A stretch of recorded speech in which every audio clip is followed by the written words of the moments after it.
Benvenuto, viaggiatore. Hai oltrepassato il velo del tempo e dello spazio, entrando in un regno che non conosce leggi né confini. Qui, il concetto di tempo si dissolve come sabbia al vento, lasciando posto a un'eterna presenza. Ciò che vedi non è un luogo fisico, ma una dimensione primordiale, dove l'essenza di tutto ciò che è e sarà si fonde in un'unica, pura energia. Questo luogo è il Regno Celeste, dove la luce eterna abbraccia ogni angolo e dove il tempo non è altro che un ricordo lontano. È qui che la tua mente è stata condotta, toccando quella pietra, quel cristallo antico che hai trovato tra le pagine di un libro che sfida ogni epoca. Non è una pietra comune, non un semplice frammento di terra o di cielo. È un sigillo, un portale che ha aperto il cammino tra il mondo che conosci e questa sfera, questa realtà senza tempo. La sua luce ti ha avvolto, trasportandoti attraverso i mondi, facendoti giungere qui, dove la creazione stessa prende forma. Ogni angolo del Regno Celeste è dominato dalla presenza degli esseri di luce, degli angeli e degli arcangeli, che svolgono ruoli assegnati dalla fonte primaria, la forza che ha dato vita a tutto ciò che esiste. Ogni atto, ogni pensiero, ogni respiro qui è governato da leggi antiche, perfette, che non appartengono a nessun tempo, né passato né futuro.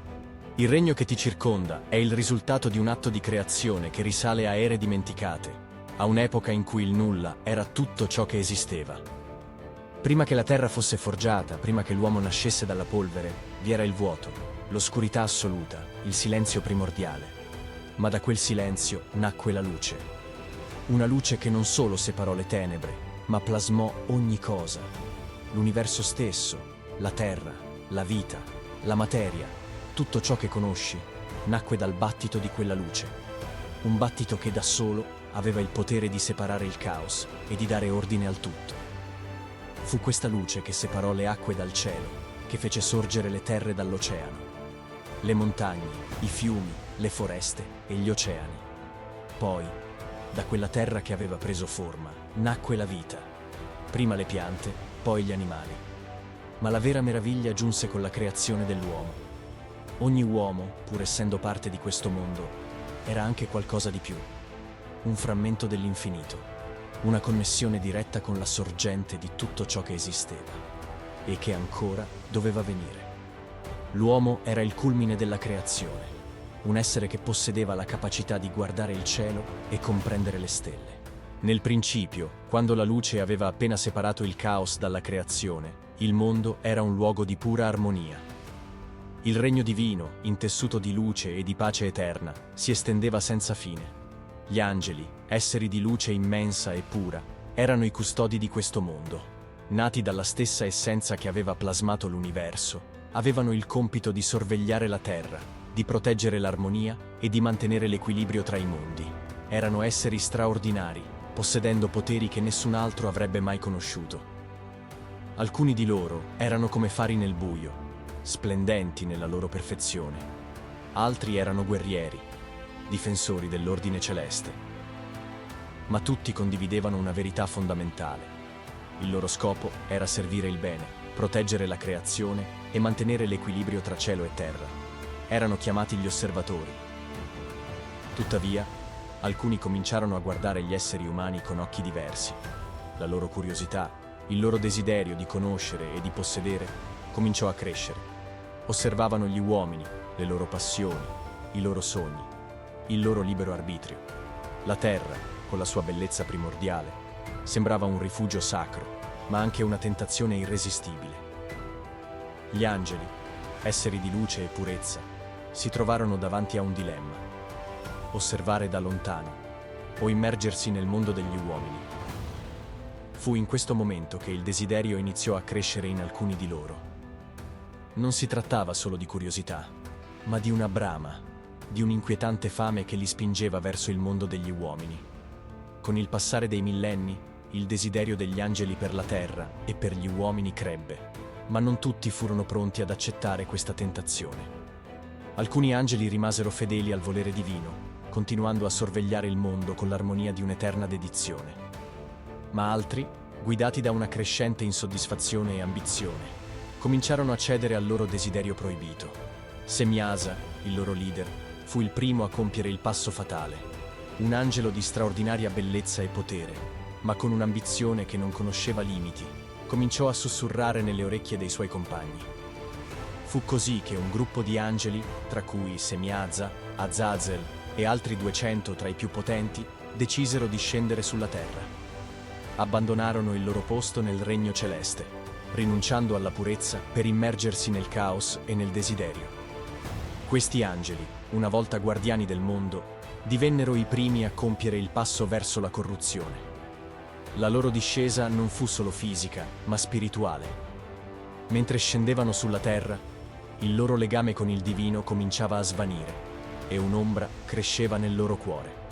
Gli angeli, che avevano una volta vegliato sulle creature mortali, ora si mescolavano con esse. Un atto proibito, che trasformò non solo loro stessi, ma il mondo stesso. Presero mogli tra le figlie degli uomini, unendo il sacro al profano, e da questa unione nacquero esseri straordinari, i Nefilim. Essi erano giganti, non solo nelle dimensioni fisiche, ma anche nel potere che possedevano. La forza che avevano ereditato dai loro genitori celestiali li rendeva esseri invincibili agli occhi degli uomini, e la loro presenza oscurava ogni angolo della terra. Crescevano in potenza e malvagità, il loro spirito contagiato dal peccato e dall'ambizione dei loro padri caduti. Le genti della terra guardavano questi esseri con paura e meraviglia, ma ben presto si resero conto che la loro potenza non era solo fonte di stupore. I Nefilim non erano creature di luce, ma portatori di distruzione. La loro forza non era indirizzata a proteggere, ma a piegare e dominare. La terra, che prima era stata un luogo di equilibrio, ora era minacciata dalla loro presenza. Quando gli osservatori discesero sulla terra, non vennero inizialmente con l'intento di corrompere, ma di insegnare agli uomini ciò che era loro precluso. Insegneranno loro la lavorazione del metallo, la forgiatura delle armi, la magia e tutte le arti proibite. La guerra, la stregoneria, i segreti del cielo e della terra, tutto ciò che doveva rimanere celato agli occhi mortali. Iniziarono a seminare in loro il seme del potere e dell'ambizione. Gli uomini divennero avidi, desiderosi di più, spinti dalla brama di dominio su ogni cosa. La magia che apprese dagli angeli li rese potenti, ma al contempo li corrompeva. Ogni segreto svelato, ogni arte insegnata, non fece altro che allontanarli dalla purezza con cui erano stati creati. E il loro cuore, che doveva essere saldo e retto, si riempì di malvagità. Gli angeli fedeli, che vegliavano su di loro, non poterono ignorare più a lungo il disastro che stava accadendo. Mi vennero a trovare, portandomi il messaggio del Creatore. Il tempo per la purificazione era giunto. La terra era contaminata. La giustizia divina non poteva più essere rinviata. Il Creatore decise che sarebbe venuto un grande diluvio per purificare il mondo. Il male che avevano seminato sarebbe stato cancellato dalle acque. E io, il testimone, fui scelto, non per punire, ma per assistere a ciò che sarebbe accaduto. La terra sarebbe stata rinnovata e il ciclo di creazione avrebbe preso il suo corso di nuovo. Quando il diluvio arrivò, la terra tremò. Il cielo si oscurò come se fosse stato straziato e le acque esplosero dai confini del mondo, sommergendo ogni cosa. I Nefilim, i giganti nati dalla corruzione degli angeli e delle donne mortali, furono travolti dalle acque. La loro potenza svanì in un istante e i loro corpi furono inghiottiti dalla vastità del mare. Gli angeli caduti, che avevano osato trasgredire il volere divino, non fuggirono. Non c'era scampo per loro. Furono imprigionati in un abisso profondo e oscuro, al di sotto della terra, dove non avrebbero mai più potuto assaporare la luce del cielo. Le acque si ritirarono e la terra tornò a respirare. Ma il ricordo di quella corruzione e di quella battaglia rimase impresso nel cuore di chiunque fosse sopravvissuto.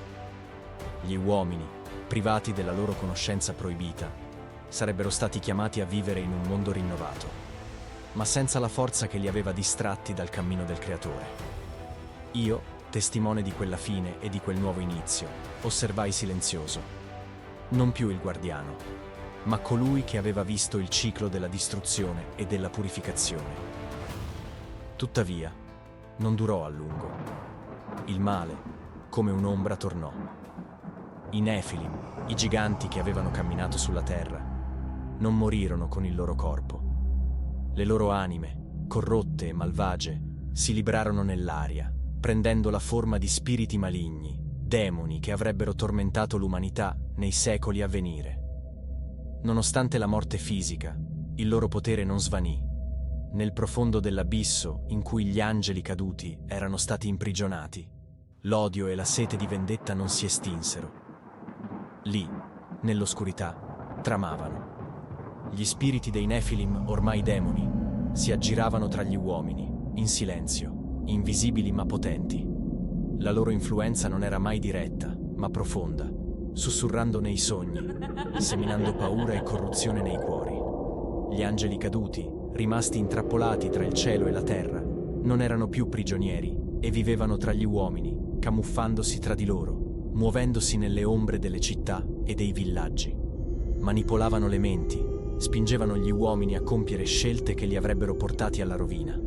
Erano i seminatori del male, invisibili architetti dei conflitti che avrebbero plasmato la storia, dalle guerre che devastavano terre lontane fino agli intrighi e le lotte di potere nelle corti reali. Nessuna nazione fu immune.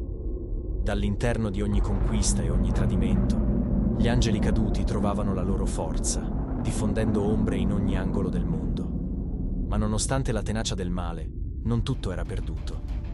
Le forze celesti, benché lontane e silenti, non avevano abbandonato completamente la terra.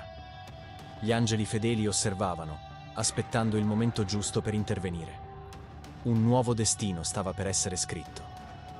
Nel cuore delle ombre più profonde, là dove il mondo sembra tremare sotto il peso di antichi segreti, l'esercito delle tenebre prende forma.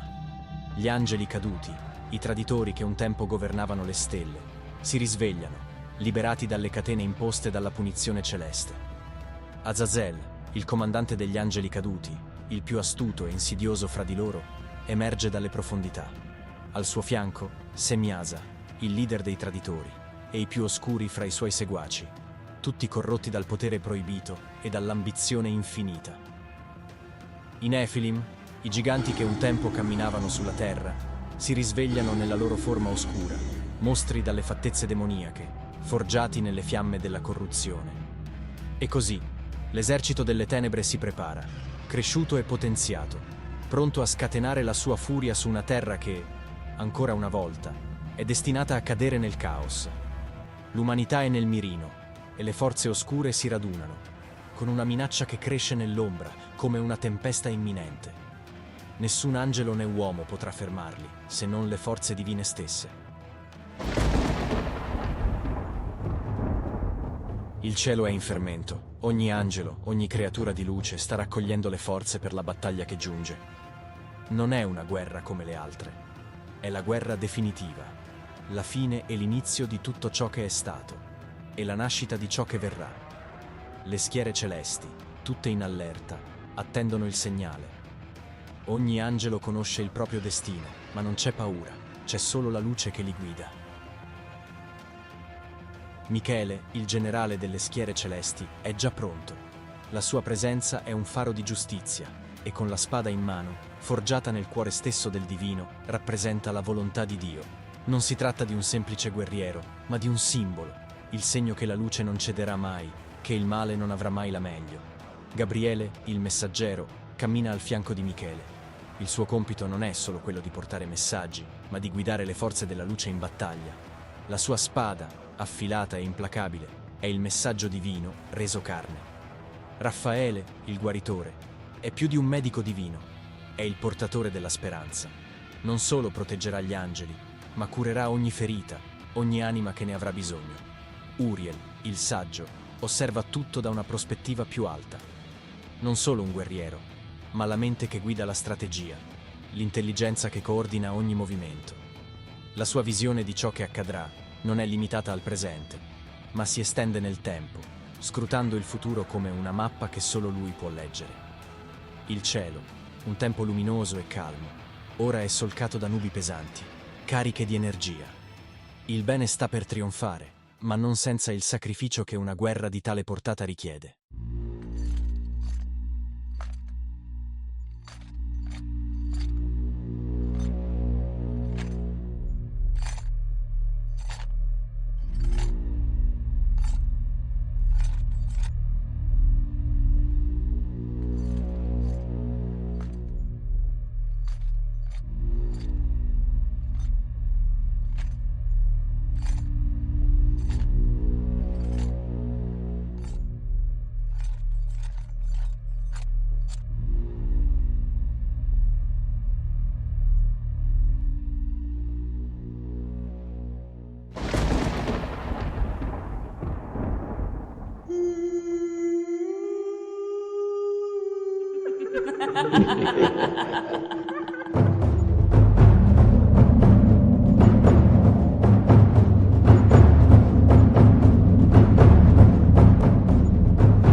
Gli angeli caduti sono stati sconfitti. Un tempo maestosi, ora piegati dal peso della loro ribellione, attendono la sentenza. Il loro giudizio è stato scritto sin dall'inizio, inciso nel tessuto stesso della creazione. A te che hai visto, che hai ascoltato, viaggiatore. Ciò che hai trovato non è un caso, ora sai la verità. Porta con te questa conoscenza, custodisci gli scritti e veglia su di essi. Quel libro è stato scritto da me, quando ancora mi chiamavo Enoch fra gli uomini. L'Altissimo mi sta chiamando, il mio compito è terminato. Per me è il momento di ascendere abbandonando la forma umana, con il nome di Metatron. Addio viaggiatore.